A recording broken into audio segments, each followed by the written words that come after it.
With the 13th pick in the 1996 NBA Draft, the Charlotte Hornets select Kobe Bryant from Lower Merion High School in Pennsylvania. In 1996, the Charlotte Hornets made a huge mistake and missed out on Kobe Bryant, a franchise player and a 5-time NBA champion. Imagine if the Charlotte Hornets actually got Kobe Bryant and kept him in the 1996 NBA draft. So in 1996, the new relocated Charlotte Hornets selected Kobe Bryant with their 13th pick. They would eventually trade his draft rights away for Lakers center Vlade Divac. Today, it's easy to say that the Hornets obviously would never have done this deal if they knew that they'd be getting an MVP, a 5-time champion, and one of the greatest of all time. But at the time, it actually did make sense, after they did lose Charlotte Hornets' own Alonzo Mourning to the Miami Heat. Getting an NBA franchise in 1988, the Hornets didn't go long until they became one of the most popular teams in the NBA. In fact, in the 1996-97 season, the Charlotte Hornets ranked first in the league in attendance. Prior to the 96-97 season, the Hornets did have an obvious need for a center, trading away star big man Alonzo Mourning the season before to the Miami Heat, and Larry Johnson was traded away to the New York Knicks, who gave up Anthony Mason. The 96-97 season would be played with Grieger in the middle and Mason at power forward. These guys were reasonably decent players, but nothing crazy. Remember, at this point in time, Kobe wasn't anything crazy either. He was just finding his steps in the NBA as an 18-year-old. It took him a little bit longer to develop in Charlotte, as he didn't have any great mentors at the time. The Charlotte Hornets, they didn't have any draft pick in 1997, but in 1998, they selected Ricky Davis. Davis would have a decent career for the Charlotte Hornets, but actually, if the Hornets had Kobe Bryant, they don't need another shooting guard. So they actually don't select Ricky Davis. They trade him away to the Bucks. Originally, the Bucks trade Dirk Nowitzki to the Dallas Mavericks for Robert Traylor in the 1998 NBA season. Traylor turned out to be one of the biggest busts in NBA history, and the trade was claimed to be one of the worst that the NBA has ever seen. In this scenario, it was actually a trade that would send Dirk to Charlotte for Ricky Davis and a future second-round pick. So in the end, it wasn't as bad for the Bucks, and we all know what Dirk becomes for the Hornets. And then, in the perfect world of what could have been, the Hornets would be set with their first-round pick in the 1999 NBA season. With the 3rd pick in the 1999 NBA Draft, the Charlotte Hornets select Baron Davis from UCLA. Who actually was point guard Baron Davis.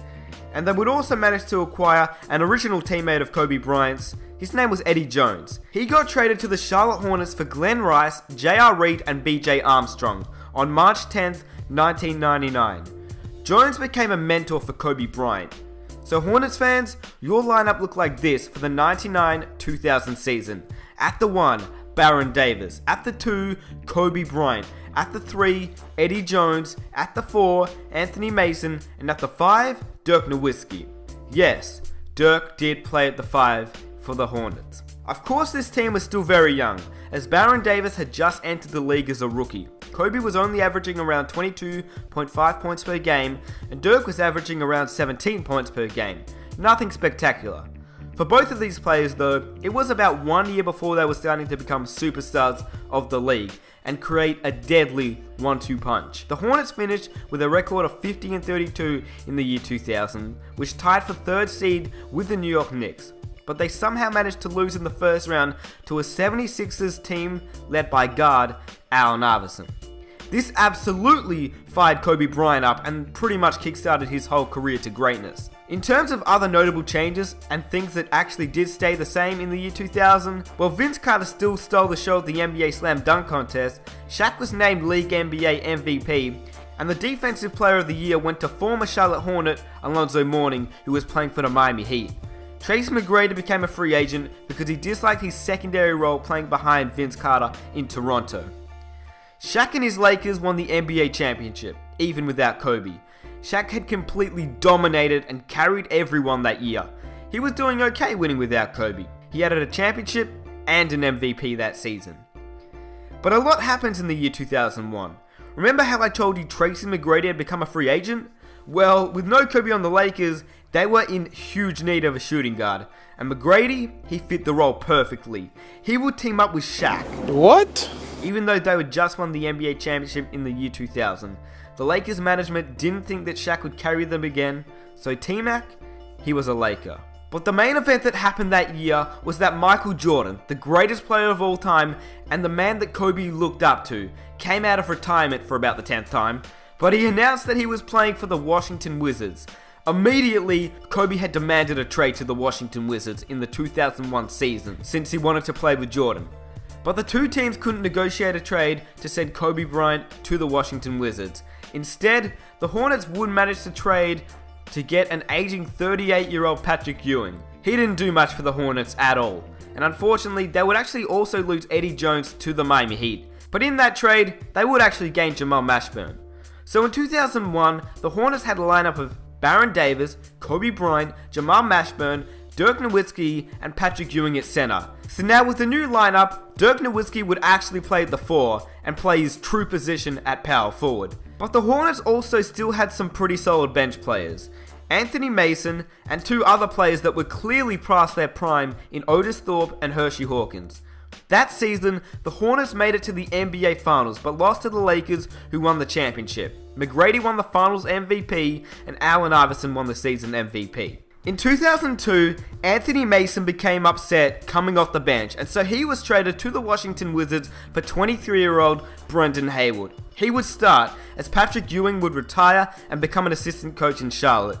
But the 2002 season as a whole was the year that Kobe and Dirk stepped up to the plate and really delivered. They finished with a record of 62-20 and beat Shaq and T-Mac in the NBA Finals to actually win the championship. Kobe and Dirk had won their first ring at age 24. They were looking great for the future. In fact, they were looking so good that they dominated the league together for 3 seasons straight and had managed a three-peat, winning in 02, 03, and 04. There were some notable changes during that time as well. Tim Duncan was MVP in 02, Kobe in 03, and Shaq in 04. The Hornets had relocated to New Orleans, and LeBron, Wade, Bosh, and Melo had been drafted in the 2003 NBA draft. But the Pistons weren't stupid this time. They would select Carmelo Anthony. The Detroit Pistons select Carmelo Anthony from Syracuse University. You done messed up, Pistons. You done messed up! In 2004, the Hornets didn't draft Chris Paul, as they were pretty good with Kobe and Dirk. But after 2 disappointing seasons in 05 and 06, the Spurs had won the championship and Kobe won the MVP in 05, and in 06, the Heat won the championship. Yeah, Shaq still left the Lakers to join the Heat, but Nash won the MVP in the 06 season. The Hornets would finish around 6 in the Western Conference. The Charlotte Hornets realized it was time that they shook up the roster, but they still kept the main 2 players in Kobe and Dirk, even after many trade rumors that Kobe Bryant might join the Chicago Bulls. But he decided to stay with the Hornets as he realized it would benefit him and Dirk if they stayed together to win some more championships. But during the last few seasons, they'd lost Baron Davis to the Warriors, Jamal Mashburn to retirement, and Brendan Haywood to free agency. So in 2007, the new roster would look like this. At the 1, Raymond Felton. At the 2, Kobe Bryant. At the 3, Wilson Chandler. At the 4, Dirk Nowitzki. And Tyson Chandler would join the Hornets a little bit earlier. This new roster would benefit both Kobe and Dirk, but more so Dirk, as Tyson Chandler would be able to grab all those rebounds, which allowed Dirk to stretch the floor a little bit. Dirk would benefit extremely well, and he would actually win the 2007 NBA MVP award. And the Hornets would go on to win the NBA championship, beating LeBron James and the Cleveland Cavaliers. It finally looked like the Hornets were going to go back to back once again, like they did in 02, 03, and 04. In 2008, Kobe had won the MVP, but sadly, he would be plagued with injuries during the playoffs, and the Hornets would be kicked out early, and the Celtics would beat the Spurs in the NBA Finals. In 2009, the Hornets didn't play so well either. It seemed like they lost all rhythm and all team chemistry that they had in 2007. LeBron was taking over the league already, winning his first NBA MVP. Will this be the end for the Hornets? Come on now, they got Kobe Bryant. Of course not. So in 2010 and 11, the Hornets would redeem themselves and win back-to-back championships. But the Hornets, with both Kobe and Dirk getting older and passing over the age of 30, this was the end of their streak. And this was around the time where the Big Three happened in Miami, and a new Big Three would be arising in Oklahoma, along with the aging San Antonio Spurs that didn't look like they were aging at all. Altogether, Kobe would have brought 6 NBA championships to Charlotte, along with 3 MVPs. Dirk would add 1 MVP, Melo would have had a successful career in Detroit, but still eventually moved to the New York Knicks. Davis would have never played with Kobe and Dirk. He would actually end up getting drafted to the Charlotte Bobcats somehow, some way. Kobe and Shaq wouldn't be compared to as much as they are today, and they both would have just been successful NBA Hall of Famers. Nash wouldn't have won 2 MVPs, he only would have won 1, and the Pistons and Spurs would have missed out on a few championships. Tracy McGrady would actually be an NBA champion. Later down the road, Jordan would become the owner of the Charlotte Bobcats, and Kobe would become the owner of the Charlotte Hornets. They still had that competitive drive. So in the 1996 NBA draft, the Hornets missed out on one of the greatest players of all time, trading Kobe Bryant away. And sadly, this would affect him in many ways. I really hope you guys enjoyed this episode. If you did, it'd be awesome if you guys could definitely leave a like on the video, subscribe if you're new to the channel, but definitely post down in the comment section below, number 1, what you thought of this video. Like, what do you reckon would have happened if Kobe Bryant never got traded to the Los Angeles Lakers? How many championships he would have won, how many MVPs, and all that good stuff. The thing is though, you could definitely make your point and argue the point that Kobe probably wouldn't have won as many championships with Dirk as he would have won with Shaq if the two stayed together. So I mean, definitely 2 different players with Shaq and with Dirk. One plays with, dominance in the paint. The other one plays with, shooting abilities as a big man. So you got 2 different players right there.